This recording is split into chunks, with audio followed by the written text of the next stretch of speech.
नमस्कार मंडळी, स्वागत आहे तुमचं शेती आणि सरकारी योजना या यूट्यूब चॅनलमध्ये. मित्रांनो, आजच्या या व्हिडिओमध्ये आपण संजय गांधी निराधार अनुदान योजना या सर्व लाभार्थ्यांसाठी समोर आलेले एक अतिशय महत्त्वाचे अपडेट जाणून घेणार आहोत. राज्य सरकारच्या माध्यमातून एक महत्त्वाची नवीन अंतिम तारीख जाहीर करण्यात आली आहे. ही तारीख विशेषतः अशा लाभार्थ्यांसाठी महत्त्वाची आहे ज्यांना 2026 ते 27 या आर्थिक वर्षात योजनेचे अनुदान नियमितपणे मिळत राहावे असे वाटत असेल.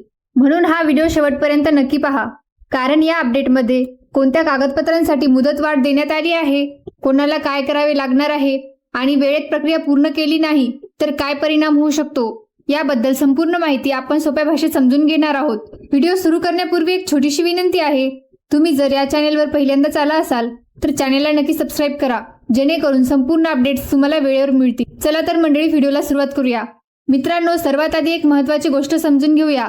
शासनाने 30 जून ही हयात प्रमाणपत्र म्हणजेच तुम्ही जिवंत आहात याचा अधिकृत पुरावा जमा करण्याची शेवटची तारीख निश्चित केली होती. याचा सरळ अर्थ आहे की या योजनेचा लाभ घेणाऱ्या प्रत्येक लाभार्थ्यांनी 30 जून पूर्वी आपले हयात प्रमाणपत्र संबंधित कार्यालयात किंवा नियमानुसार जमा करणे आवश्यक होते. शासनाने यापूर्वीच स्पष्टपणे सांगितले होते की जर एखाद्या लाभार्थ्याने ही प्रक्रिया वेळेत पूर्ण केली नाही तर जुलै महिन्यापासून त्यांचे पेन्शन तात्पुरते बंद होऊ शकते. महत्त्वाची गोष्ट म्हणजे हा नियम फक्त संजय गांधी निराधार योजनेसाठीच नाही, तर श्रावणबाळ योजना, वृद्धापकाळ निवृत्ती वेतन योजना आणि इतर संबंधित योजनांच्या लाभार्थ्यांनाही लागू करण्यात आला होता. म्हणून जर तुम्ही यापैकी कोणत्याही योजनेचे लाभार्थी असाल तर ही सूचना तुमच्यासाठीही तितकीच महत्त्वाची होती. आता या व्हिडिओमधील सर्वात महत्त्वाचे अपडेट पाहूया. अनेक लाभार्थी असे आहेत की त्यांना अजूनही आवश्यक कागदपत्रांची प्रक्रिया पूर्ण केलेली नाही. अशा लाभार्थ्यांना शासनाकडून पुन्हा एकदा मुदतवाढ देण्यात आली आहे. यामध्ये एक गोष्ट विशेष लक्षात ठेवा, हयात प्रमाणपत्र जमा करणे अजूनही बंधनकारक आहे. जर तुम्ही हयात प्रमाणपत्र तयार केले असेल तर त्याची ऑनलाईन प्रिंट काढून संबंधित तहसील कार्यालयात जमा करायची आहे किंवा ज्या पद्धतीने शासनाने सूचना दिल्या आहेत त्या पद्धतीने ती माहिती पोर्टलवर अपडेट करायची आहे. म्हणजे ज्यांनी ही प्रक्रिया अजून पूर्ण केलेली नाही त्यांनी मुदतवाढ मिळाली आहे म्हणून उशीर न करता लवकरात लवकर आवश्यक कागदपत्रे जमा करून आपली प्रक्रिया पूर्ण करावी. मित्रांनो, हयात प्रमाणपत्राबरोबरच आणखी एक महत्त्वाचे कागदपत्र म्हणजे उत्पन्नाचा दाखला. हा दाखला सादर करणेही अनेक लाभार्थ्यांसाठी आवश्यक आहे. जर तुम्ही अजूनही उत्पन्नाचा दाखला जमा केला नसेल तर तुमच्यासाठी एक दिलासादायक बातमी आहे. शासनाने उत्पन्नाचा दाखला सादर करण्यासाठी 15 जुलैपर्यंत मुदतवाढ दिली आहे. याचा अर्थ असा की ज्यांच्याकडून हा दाखला अद्याप जमा झालेला नाही त्यांनी 15 जुलैपूर्वी संबंधित तहसील कार्यालयात किंवा शासनाने सांगितलेल्या नियमानुसार हा दाखला नक्की सादर करावा. मुदतवाढ मिळाली आहे म्हणून शेवटच्या दिवसाची वाट पाहू नका. शक्य तितक्या लवकर ही प्रक्रिया पूर्ण करा, म्हणजे पुढे अनुदान मिळताना कोणतीही अडचण येणार नाही. आता उत्पन्नाच्या दाखल्याबाबत एक महत्त्वाची गोष्ट समजून घ्या. सर्व लाभार्थ्यांसाठी नियम सारखा नाही. जर तुमचे वय 50 वर्षापेक्षा जास्त असेल तर तुम्हाला उत्पन्नाचा दाखला दरवर्षी द्यावा लागत नाही. अशा लाभार्थ्यांना 5 वर्षातून फक्त एकदाच उत्पन्नाचा दाखला सादर करावा लागतो. पण ज्या लाभार्थ्यांचे वय 50 वर्षांपेक्षा कमी आहे त्यांना दरवर्षी नवीन उत्पन्नाचा दाखला जमा करणे आवश्यक आहे. म्हणून सर्वांनी एकच नियम आहे असे समजू नका. सर्वप्रथम तुमच्या वयाप्रमाणे तुमच्यावर कोणता नियम लागू होतो हे तपासून घ्या आणि त्यानुसार आवश्यक कागदपत्रे वेळेत जमा करा. यामुळे पुढे तुमचे अनुदान किंवा पेन्शन मिळण्यात कोणतीही अडचण येणार नाही. आता दिव्यांग लाभार्थ्यांसाठी एक अतिशय महत्त्वाची माहिती जाणून घेऊया. जर तुम्ही दिव्यांग योजनेचे लाभार्थी असाल आणि तुम्हाला 2,500 पेन्शन मिळत असेल तर ही सूचना तुमच्यासाठीच आहे. शासनाच्या सूचनेनुसार अशा लाभार्थ्यांनी दिव्यांग सहाय्यक पोर्टलवर नोंदणी करणे आवश्यक आहे. नोंदणी केल्यानंतर तुमचा UDID म्हणजे युनिक डिसॅबिलिटी ID क्रमांक त्या पोर्टलवर अपडेट करावा लागणार आहे. ही प्रक्रिया पूर्ण करण्यासाठी शासनाने 15 जुलै ही अंतिम तारीख निश्चित केली आहे.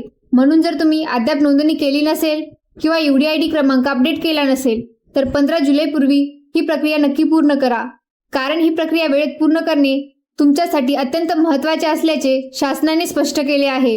मित्रांनो, आता सर्वात महत्त्वाची गोष्ट लक्षात ठेवा. शासनाने सध्या 15 जुलैपर्यंत मुदतवाढ दिली आहे, त्यामुळे ही तारीख अजिबात दुर्लक्षित करू नका. जर या कालावधीत तुम्ही आवश्यक कागदपत्रे जमा केली नाहीत किंवा सांगितलेली प्रक्रिया पूर्ण केली नाही तर तुमचा पुढील हप्ता थांबण्याची शक्यता शासनाने व्यक्त केली आहे. आपण आधीही पाहिले आहे की काही लाभार्थ्यांच्या खात्यात वेळेवर पैसे जमा झाले तर काहींना पैसे मिळाले नाहीत. त्यामुळे आपल्या बाजूने कोणतीही चूक होणार नाही याची काळजी घेणे खूप गरजेचे आहे. म्हणून माझी तुम्हा सर्वांना एक विनंती आहे, जर तुमची कोणतीही कागदपत्रे बाकी असतील किंवा कोणतीही प्रक्रिया पूर्ण करायची असेल तर शेवटच्या दिवसाची वाट पाहू नका. 15 जुलैपूर्वीच सर्व कामे पूर्ण करा. म्हणजे पुढे अनुदान किंवा पेन्शन मिळण्यात कोणतीही अडचण येणार नाही. आता शेवटी आणखी एक महत्त्वाचे अपडेट जाणून घेऊया. मिळालेल्या माहितीनुसार 15 जुलै नंतर हे पोर्टल तात्पुरते बंद होण्याची शक्यता सांगितली जात आहे. मात्र याचा अर्थ पोर्टल कायमचे बंद होणार असा नाही. पुढील आवश्यक प्रक्रिया पूर्ण करण्यासाठी नंतर ते पुन्हा सुरू केले जाईल, अशी माहिती समोर आली आहे.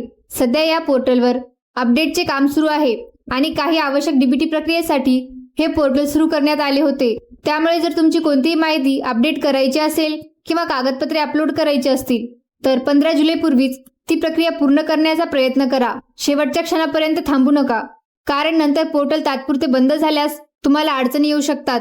आता शेवटी ज्या लाभार्थ्यांच्या खात्यात डीबीटीद्वारे अजूनही पैसे आलेले नाहीत त्यांनी ही माहिती विशेष लक्ष देऊ नका. सध्या अशा लाभार्थ्यांना पुन्हा डीबीटीद्वारे पैसे मिळणार की नाही याबाबत कोणतीही स्पष्ट माहिती समोर आलेली नाही. त्यामुळे हा प्रश्न अद्याप कायम आहे. अशा परिस्थितीत तुम्ही एक काम नक्की करा. तुमची सर्व कागदपत्रे पूर्ण आहेत का? हयात प्रमाणपत्र, उत्पन्नाचा दाखला किंवा इतर आवश्यक माहिती योग्य प्रकारे जमा झाली आहे का? तसेच पोर्टलवर सर्व माहिती अपडेट आहे का हे एकदा नक्की तपासून घ्या. कारण जर तुमच्या बाजूने कोणतेही आवश्यक कागदपत्र बाकी असेल किंवा प्रक्रिया अपूर्ण राहिली असेल तर त्याचा परिणाम पुढील हप्ता मिळण्यावर होऊ शकतो. म्हणून कोणतीही जोखीम न घेता एकदा सर्व माहिती पडताळून घ्या आणि जर काही बाकी असेल तर ती प्रक्रिया शक्य तितक्या लवकर पूर्ण करा. चला मित्रांनो, आता या संपूर्ण अपडेटचा थोडक्यात आढावा घेऊया. सर्वप्रथम हयात प्रमाणपत्राबाबत शासनाने आधी सूचना दिल्या होत्या. त्यामुळे ज्यांनी ही प्रक्रिया पूर्ण केलेली नसेल त्यांनी ती नक्की पूर्ण करा. दुसरी महत्त्वाची गोष्ट म्हणजे उत्पन्नाचा दाखला सादर करण्यासाठी 15 जुलैपर्यंत मुदतवाढ देण्यात आली आहे. त्यामुळे ज्यांचा दाखला बाकी आहे त्यांनी तो वेळेत जमा करावा. तिसरी गोष्ट, 50 वर्षांपेक्षा जास्त वय असलेल्या लाभार्थ्यांसाठी उत्पन्नाच्या दाखल्याचा नियम वेगळा आहे, तर इतर लाभार्थ्यांना नियमानुसार दाखला सादर करावा लागतो. याशिवाय दिव्यांग लाभार्थ्यांनी दिव्यांग सहाय्यक पोर्टलवर आपला UDID क्रमांक अपडेट करणे आवश्यक आहे. सर्वात महत्त्वाचे म्हणजे या सर्व प्रक्रिया 15 जुलैपूर्वी करणे अत्यंत गरजेचे आहे. कारण आवश्यक कागदपत्रे किंवा प्रक्रिया वेळेत पूर्ण झाली नाही तर तुमचा पुढील हप्ता थांबण्याची शक्यता निर्माण होऊ शकते. म्हणून कोणतीही कामे प्रलंबित ठेवू नका. तुमची सर्व कागदपत्रे आणि माहिती एकदा तपासा आणि आवश्यक प्रक्रिया शक्य तितक्या लवकर पूर्ण करा. मित्रांनो, आजच्या व्हिडिओमधील माहिती तुम्हाला उपयुक्त वाटली असेल तर व्हिडिओला एक लाईक नक्की करा.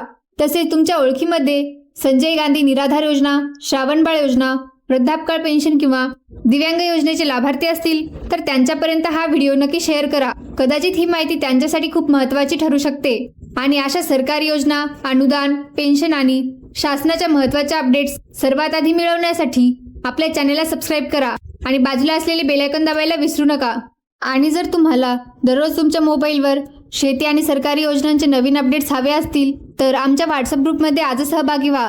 व्हॉट्सअप ग्रुपची लिंक तुम्हाला या व्हिडिओच्या डिस्क्रिप्शनमध्ये मिळेल. त्या लिंकवर क्लिक करून लगेच आमच्या व्हॉट्सअप ग्रुपमध्ये जॉईन व्हा. पुन्हा भेटूया अशा नवीन आणि महत्त्वाच्या अपडेट्ससह. धन्यवाद. जय हिंद, जय महाराष्ट्र.